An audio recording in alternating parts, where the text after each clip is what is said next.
Appamada's programs and facilities are supported through your generosity. Your support really does make a huge difference.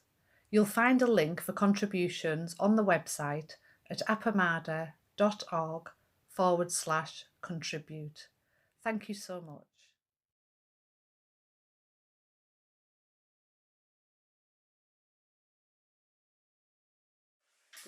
Good morning. Good morning, everybody. So, how are you doing? I hope everybody sleep well. How are you feeling this morning? Yeah, good. Okay. So yeah, when I was sitting this morning, I was really being very aware of appreciating to everybody to give a time in your busy life. To give a time to have these 2 days and 2 hours, it's a gift, it's a gift that you give into yourself. So I really appreciate that, because this is not very easy to do this. It looks easier, but it's not easier, you know that. By the end of the day, and it's only 2 days and 2 hours. Imagine when PEC comes and it's going to be a week. So, but this, again, is a gift that we are giving to ourselves. So I just wanted to appreciate to all that, what you're doing. So, to deep into this poem that we are. So, as you see, the first part that we were talking, Robin and I, since Friday, is a lot about clinging and grasping. How do we cling and grasp with our mind? And that was part of the exercise that I did yesterday, and we are going to do continuation of that, but a little different. So I want to cut a little early, so I want to have a little more time to share at the end. So, but I want now, so we were working more what our mind works, how it's all this grasping and clinging preference and all that. And I want now, we talk a little bit equanimity, because the next section of the poems basically is about to be diving in that serenity, to swing in that space of equanimity, okay? So what I want for us to do is I'm going to read all until the part that I'm going to stop, that I'm going to talk today, the part of the poem. But I want for you, if you can allow yourself with a very compassionate mind, when I'm reading, just let the words wash you in your body. Try not to think, try not to grasp, clinging.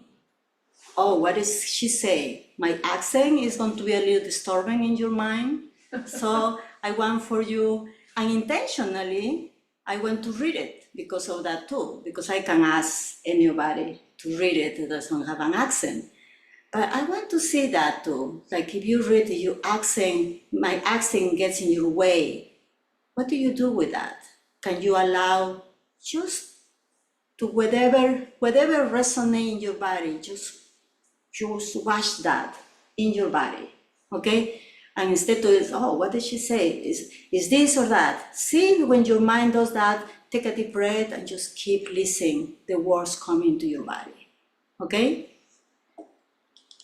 So, I don't know where are my reading glasses, but Robin has an extra, so save me for today. Ming. The great way isn't difficult for those who are unattached to their preferences. Let go of longing and aversion, and everything will be perfectly clear. When you cling to a hairbreadth of distinction, heaven and earth are set apart. If you want to realize the truth, don't be for or against. The struggle between good and evil is the primal disease of the mind. Not grasping the deeper meaning, you just trouble your mind's serenity.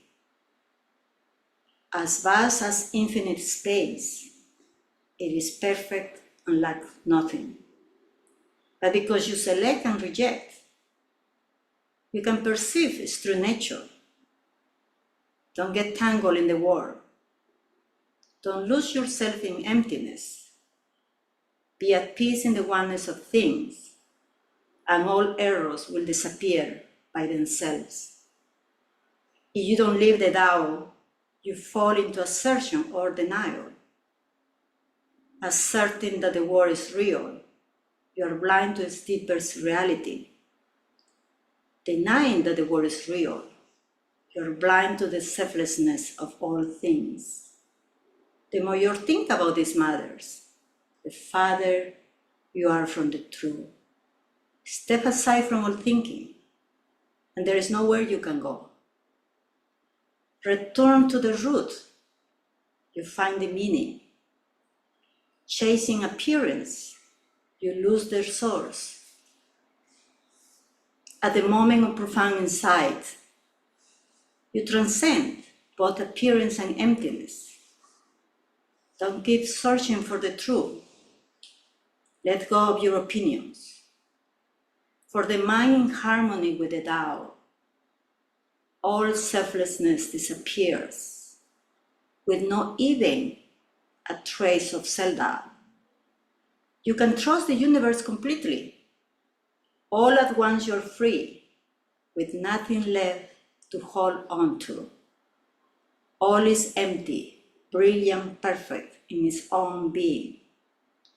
In all the world of things as they are, there is no self, no non-self. If you want to describe its essence, the best you can say is not two. In this not two, nothing is separate, and nothing in the world is excluded.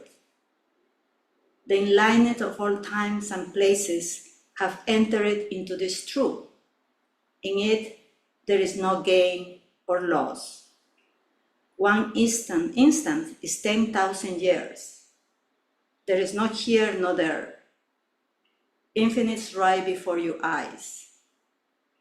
The tiny is as large as the vast. When objective boundaries have vanished, the vast is as small as the tiny when you don't have external limits. So I'm going to stop in there. So we are going to explore now. Just check, I want to give you a couple more minutes. Just check what's happening in your body right now after listening. Just be aware of that. What are sensations, perceptions that you feel in your body? You just notice that. It's an opening, and it's a tightness, or probably perhaps you find some feelings, some emotions. Just be aware of that.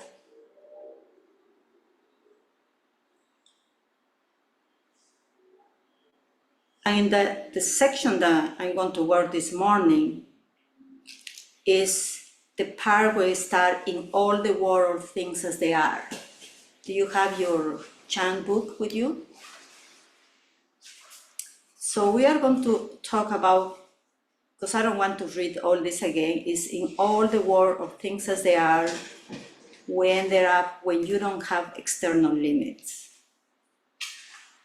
So as I say, we were talking about all clinging and attachment, preferences. That's what we normally are, or fixed views to what should be. Do I like this? Do I not like this? You know? And when we drop that, that's what we are talking about. What happens when we drop all that? When we enter in this equanimity, in this space or luminosity, where there is no self and no unself. No one thing is privileged over the other, and all things are accepted equally. This is the suchness, according to Lombardo, who's another Dharma teacher, that he translates that, emptiness. There's very different translations of emptiness. So I'm going to repeat again. Is this a space of luminosity? There is no self or self. No one thing is privileged over the other. All things are accepted equally. Okay? So that's when our mind is in our way. More in no self, or we're trying to reach the self. And we start again in our preferences. It's not that one is wrong and the other is better. Okay? It's not that non-self is bad. And we want to reach the self. But I think sometimes we confuse that. We try to do that through meditation and sitting, because we want that luminous space. But the reality is we are humans, and we have those. And constantly, as a matter of fact, more than we want.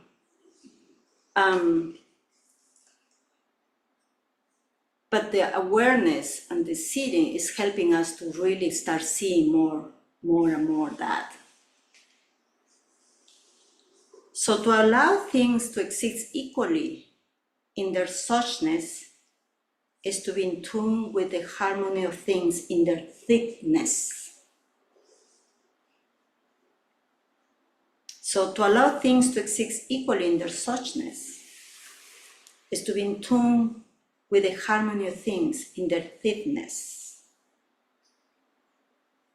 So to be in harmony with the thickness of things is the non-privilege of one's over the other, as not privilege is expressed as non-two. So basically non-two is this, is not, nothing is overpowered to the other. Both of them are present in there. So Soeng, the writer of this poem, it really reminded us the non-dual shunyata, emptiness, nature of things, by not two. So this helps us whenever we're confused about the nature of reality.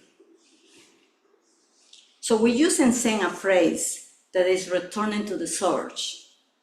So that's remember or breath, no? That's what, you're familiar with that, no?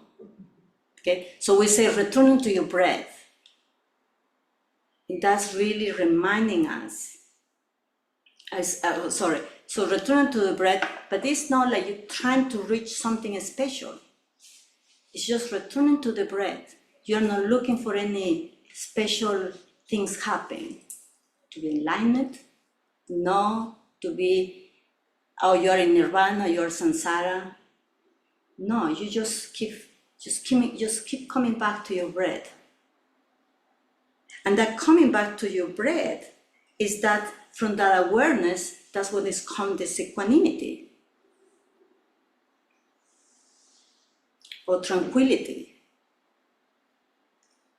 And there are just events that is happening, but we're just observing that is happening there. And it's when we remember to returning to this present moment, what is happening right now, when we remember this, return to the source, return to your breath, is right now, this moment, without looking for nothing special, or without getting caught in our own condition. So that's the not to. I know it's easy, it's easy to say it, but that's part of our practice, and that's part of these Dharma talks. You know, when you see all these teachers and Dharma talks, there is so many people that are talking about Ming and different, like Norman Fisher, the one that I listen a lot. I think twice a year he talks about this, or every year. So everybody, and I always say, why did they repeat the same over and over? Because we forget. And it's a reminder, again and again. And probably, I don't know, this happened to you, but after I listen to Dharma talks, I live and say, oh, what was the Dharma talk about? And what I remember is only some little things that really caught my awareness or my attention. Oh, so I feel like, I feel so open and relaxed, and feel like I can see life different, at least for that moment. But it's a reminder. What is that? Feel connected with everything. So we keep repeating the same Dharma talks over and over to remind us that. Okay, so return to the present is the moment, is the key in the liberation of the mind. And I want to change a little bit because I really, my Western mind gets in my way when I read mind. So immediately I just go with this mind. I really want, when they say here, what Robin was saying, mind and heart. Because for me, that's more whole than just mind. Okay, and I know this problem of translation with those scriptures. So, because Buddha didn't know about mind, he never talks about mind. It's more mind and heart. So it's not easy to forget it when we get caught in our own internal chatter. So just remember to say no to. It's a way to cut through all the doubts and confusion. So I'm trying to explore that in my sitting, because normally when my mind is chatting, I always say non-thinking. Or thinking. That's the only say thinking. I'm just thinking. So I want to explore, they say, non-to. And you know, when you do the words non-to, your mind immediately wants to explain, what is non-to, da da da da da. But again, if you can just let our system knows what to do. So just let to go in there. So in this word, in this non-to, nothing is separate, nothing is excluded.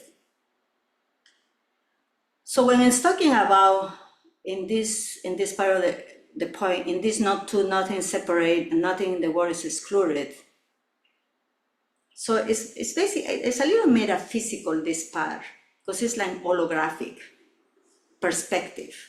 So it's when all things containing everything.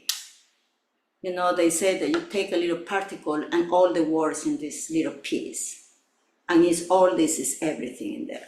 So that's what it's talking about here.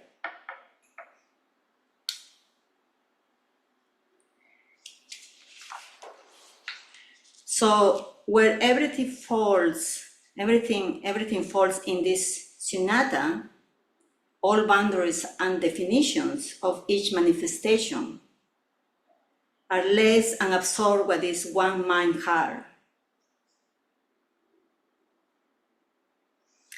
So the other part of the point is, the enlightenment of all times and places have entered into this truth.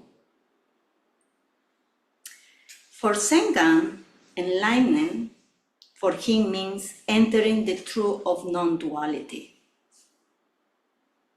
So non-duality is not an intellectual or linguistic construct.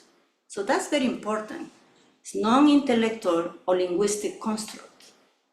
It's an experience. It's really an embodied experience. So for that reason, for many teachers to describe and put a name with what is emptiness, how is the experience of emptiness or enlightenment, it's very hard because it's an experience event. And the other part is in the moment that you describe an experience, you lose the moment. It's just stay with that experience. Because normally it's all part of our humanness, no? We have experience, everybody wants to know, I have this emptiness event. Look at this, how it happened. I feel this, that's ego. That's the ego, those conditions trying to prove that what we did, or I'm better than somebody. It's not about comparing, probably we do in that moment, but it's about this, like, I did this. I got it. You know? I remember this talk with Flynn's teacher, what's her name?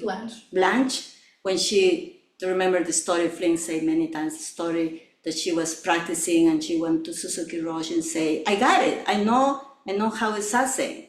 And he said, no, you didn't got it. It's that.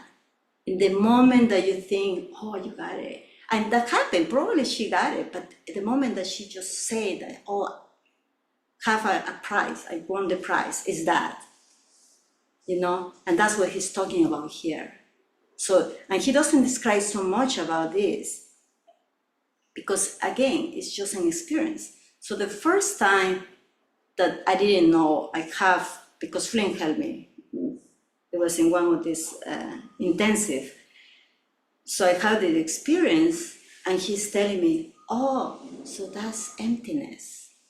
I said, oh, really? Yes. And he said, it's very difficult to describe, because it's difficult to describe how is the feeling, and you don't want for people to start grasping to looking for that.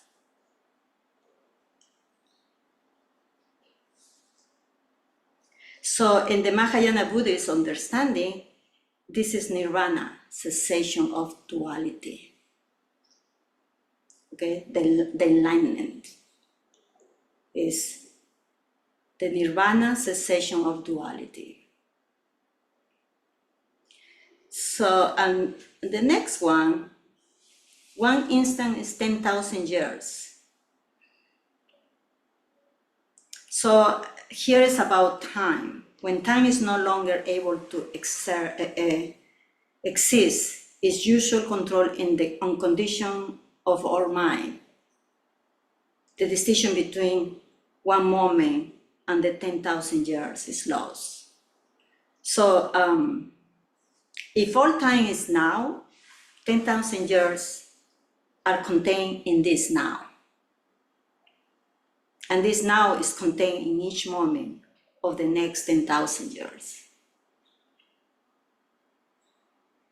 So it's basically what is happening. It's not about what happened in 10,000 years, and it's just what is happening right now. Everything is contained here.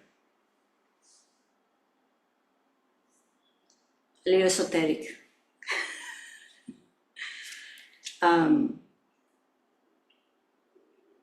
In it, there is no gain or loss.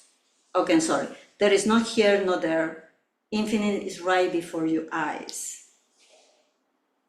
So the same way 10,000 years are contained in this now moment, the entire universe is also contained in each dust particle. Is that holographic? Everything is contained in there. In the inherent emptiness of each now moment, the entire universe stands. Deconstructed before our eyes in all the now moments. Even if we cannot see through its veil with our own conditioned minds. So I'm going to repeat it again, okay? The same way 10,000 years are contained in the now moment, the entire universe is also contained in each dust particle. So in the inherent emptiness of each now moment, the entire universe stands deconstructed before our eyes in all the now moments, even if we cannot see through our veils with our conditioned mind. So what I guess, even though we are fixed with our fixed view, this is happening, is there. It's not that we're trying to attain, we're trying to reach or go to some place. It's just to drop those, like they say, Dogen, drop body mind when we're sitting. It's dropping all that, and all those veil conditions can just fall down, and just we can see that everything is present in this moment right now.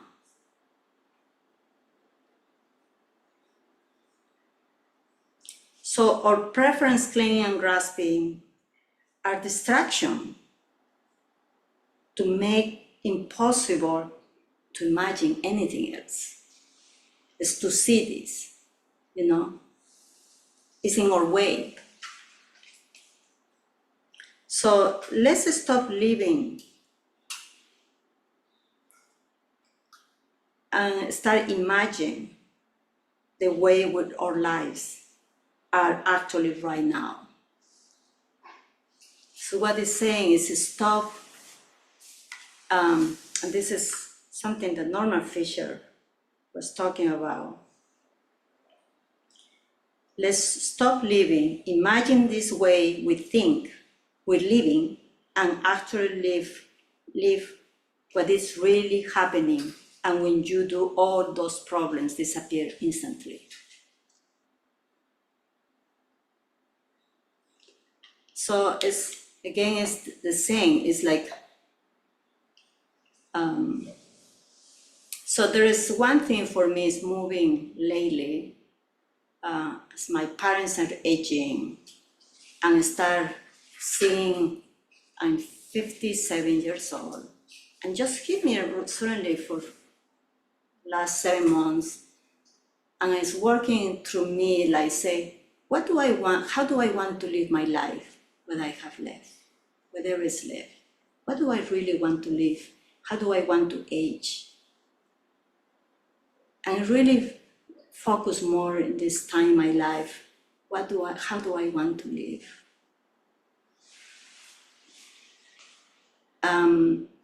I know conditions are in there. I'm trying to be more aware of them, but I don't want them to be leading the way I want to live. Because what I have left is really less. I can see, say, oh wow, after 50 years old, I know the physiology of the body. I know 50 years old, more women will go this way, going down, down, down, you know? And I notice now, and everything that happens takes a little more time to recover, you know, takes weeks, and probably my 60s, 70s is going to take months. So yes, how do I want to live my life? So that's what really he's talking about this. So we need to stop, keep engaging or grasping and clinging. And this time is now. We don't have another time. And if we didn't do it, that's okay. We have another time and another time. But life is getting shorter and shorter for many of us. So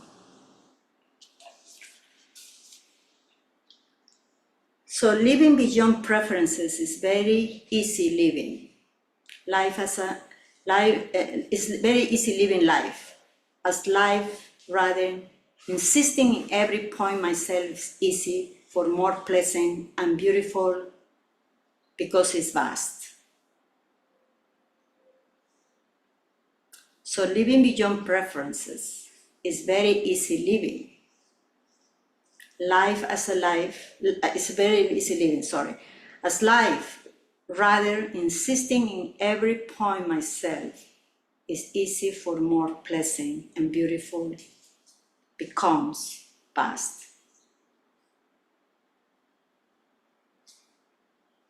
So our practice helps us with this. So see things as they are really, or preference, are in our way, blocking our views, that we don't see the world from our self's views. Nothing is fixed, everything comes and goes, everything is beyond self. You want for me to repeat the last one? See things, okay, our practice helps us to see and live life like this. See things as they are. Really our preference are in the way, blocking our view. We don't see the world from our self view. We see the world from our self views. Nothing is fixed, everything comes and goes. Everything is beyond self. So it's what it's talking about, the holographic and everything is contained, and we see that we have this moment. And what you were saying about how do we know that it's shudder, remember we're talking about, was asking a question about that, yes? So it is that in this moment I have a reaction, I have my own views, and I'm very, very, very strong with my views with somebody or any situation, and want this, and I'm trying to convince the person. And suddenly I realize, oh, I think I overdo. Okay? So it's okay. We have another moment to do better and better and better. So that's the beauty of really this, what is teaching us. It's not about that judging ourselves and say, oh my God, I did all this in my life, blah, blah, blah, blah, blah. Again, it's all this. It's like, how can I live this life from now on? How do I want to live this life from now on? So we have a plenty time. So I want to do, unless it's any question, comments, complaints? Well, you referenced a specific book, and I wondered what the title of that was that you were referencing. When you started out, you said. Yes, Trust Mine is the book that. Trust Mine. Trust yes. in Mine. Huh? Trust in Mine. Trust in Mine. And who is the author of that book? We can send it. I think it's in the message that you sent. Right, Yeah. it's by Musong. Musong. Okay. It's It's already the one in that Peg is gonna be using, I Okay, believe. you did mention Yeah. that. I just. Yeah. it That's okay. Flew through my brain. That's okay. Yeah. The book is out of print, and so it can be quite expensive, Yeah. currently. It's hard to get. $40. Really. Do we have one in the Oppenheimer No. Library? We do not, but we're going to, Darcy and I will soon be sending out a note about some books that we need, so, Great. I think I got it less than $30, but it was a used book. Mhm. I was lucky that, so Yeah, it's basically definitely look getting for a used book. So this is what we are going to do. So we were doing the exercise yesterday to just observe what's happening in your mind, what's happening in your body. So we are going to practice now what we just talked today. How do we be open in that tranquility space of equanimity and compassion? Because the other, I didn't mention it here, but really to be in this space, compassion is very important. And it really for me is the Brahma Vihara is important. The compassion, loving kindness, mudita, and equanimity. So we are not going to go with those four, but what I want to invite you is we are going to do the same.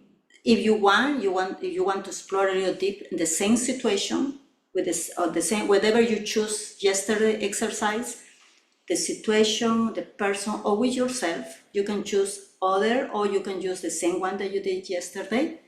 Okay, so we are going to do that the same. We have a little more time, just take 3 minutes of silence, and we are going to write for 10 minutes. Is that okay, 10 minutes was too much? Yeah, that's it. Yeah, it's okay, 10 minutes writing? Okay. Yes. Okay, so 10 minutes writing about that situation, but what I want for you to do in this moment, this time, is I want to see if you can see how you respond from a different part. You respond from this part that is more compassion, and this more equanimity. There is equanimity. They don't have any preference, doesn't have fixed views. There is no cling to their preferences. You are not clinging what you want to get or not. Okay? So that's the reason is when you're sitting and you're writing, just come from this. When you're sitting, try to be sitting, be in touch with your body. Be present with your body, how your body is feeling in that moment. And see if you can feel your body as a compassion equanimous person. Let's start with that. When you are sitting those 3 minutes, see yourself as a compassion, equanimous person. Okay? And we practice the not to. If your mind is tired, you say not to. See how that goes. So just write for 10 minutes, and after that, we are going to be a pairs of 2 because it's going to be easier. And just 5 minutes each one is going to talk about that experience.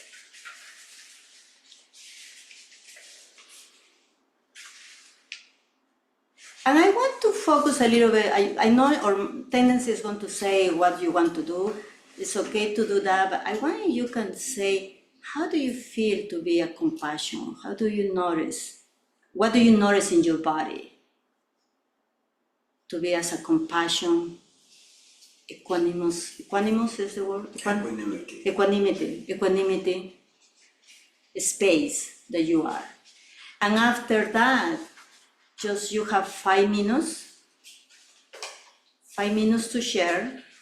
And remember again, the person that's listening, not cross-talking, the person is listening is just going to listen the person with a full presence, but at the same time, just observe what do you notice in her body language. Is anything that struck you that you would like to share with that person when you have those 5 minutes of sharing.